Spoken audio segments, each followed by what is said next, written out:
Let's make vegetable chop today in Bengali style.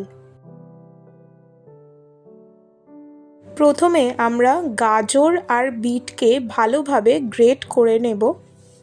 বানিয়ে ফেলবো একটি হোমমেড ভাজা মশলা, যাতে গোটা ধনে, জিরে, মৌরি, এলাচ, দারচিনি, শুকনো লঙ্কা, নুন দিয়ে ভালো করে মিক্সার গ্রাইন্ডারে গ্রাইন্ড করে একটা পাউডার বানিয়ে নেব।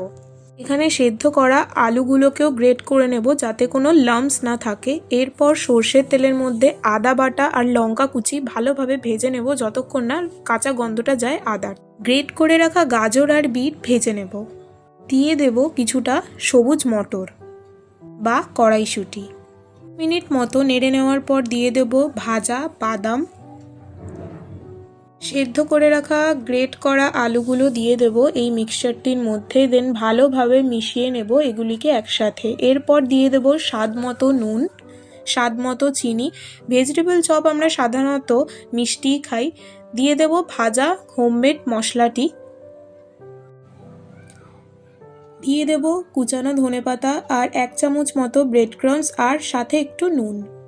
ভালো করে মিশিয়ে নেওয়ার পর এটিকে একটি পাত্রের মধ্যে ঢেলে নেব।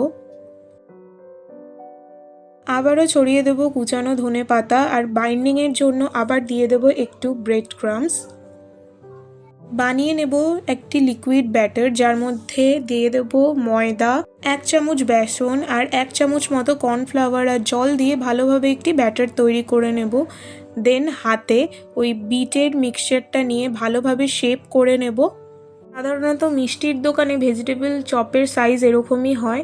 একটি কর্নফ্লাওয়ারে কোট করে নেব এই চপগুলিকে, আর লিকুইড ব্যাটারে দিয়ে কোট করে ভালোভাবে ব্রেড ক্রাম্বস দিয়ে আবার কোট করে নেব।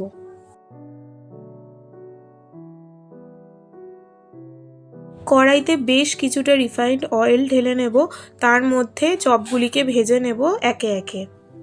চপগুলিকে মিডিয়াম ফ্লেমে ভাজবো, লো টু মিডিয়াম ফ্লেমে ভাজলেও ভালো হবে। ভেজে নেব যতক্ষণ না গোল্ডেন ব্রাউন হচ্ছে। এখানে চপগুলি প্রায় গোল্ডেন ব্রাউন ভাবে ভাজা হয়ে গেছে।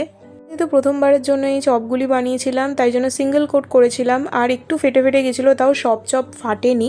খেতে কিন্তু অসাধারণ হয়েছিল, যেরকম দোকান থেকে আমরা কিনে খাই সেরকমই হয়েছিল। বিট নুন দিয়ে চপগুলিকে একটুখানি গার্নিশ করেছিলাম আর স্যালাড, কেচাপ আর কাসুন্দির সাথে সার্ভ করেছিলাম।